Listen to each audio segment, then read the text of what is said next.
All we had to do was go to LA to get the glue. We were promised baked goods, my sister and I. I was 10, she was 12, and our funny and charming and sometimes volatile father was bribing us. Glue, cookies. Now, at that time, my dad had this way of, he wanted to appear in the world. He wanted to look very professional.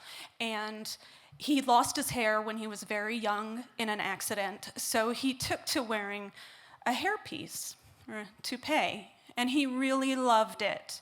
Like, he brushed it with the special brush, and when it was time to put it to bed at night, he put it on this very large styrofoam head. It was a little creepy for me then, because it was a presence, it was a presence. And he was pretty snobby about hair pieces. When we would go out as a family in the wilds of suburbia, he'd say things like, CHP, 6 o'clock. CHP, 6 o'clock.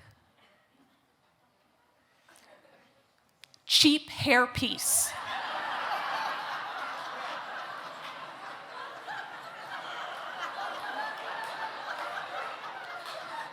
Sometimes I thought he had a sense of humor about it. After a long day of being a professional and dealing with other people's professionalism, he would come home and say, girls, and my sister and I would come out, and he would take the hairpiece from the back to the front, throw it up the stairs and say, put it on the head.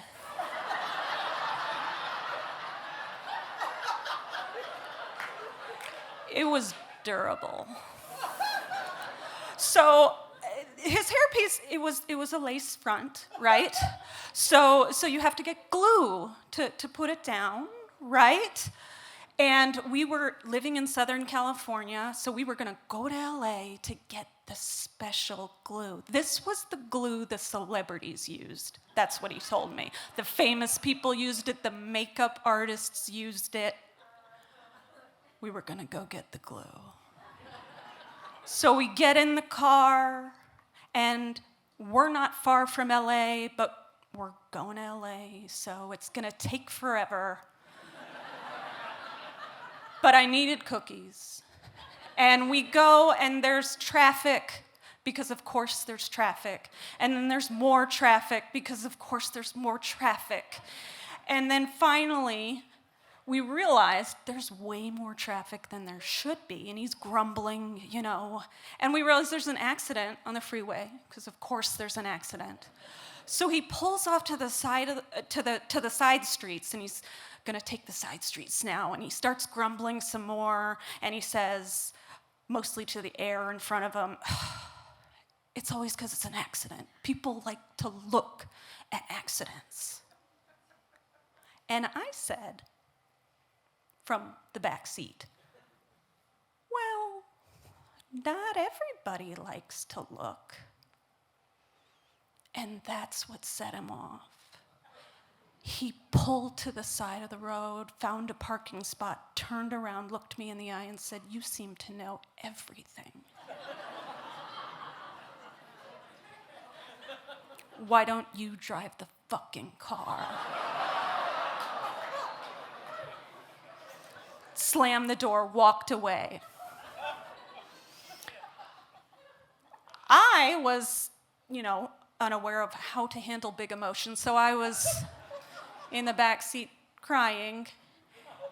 And this was pretty much the set piece of my life. This happened often when he would get angry, as he did on that day. He'd storm off. And then when he'd come back, he would turn back into his charming professional self and start out and talk to me and say, give me a joke. And after the joke, he would say, you know I love you.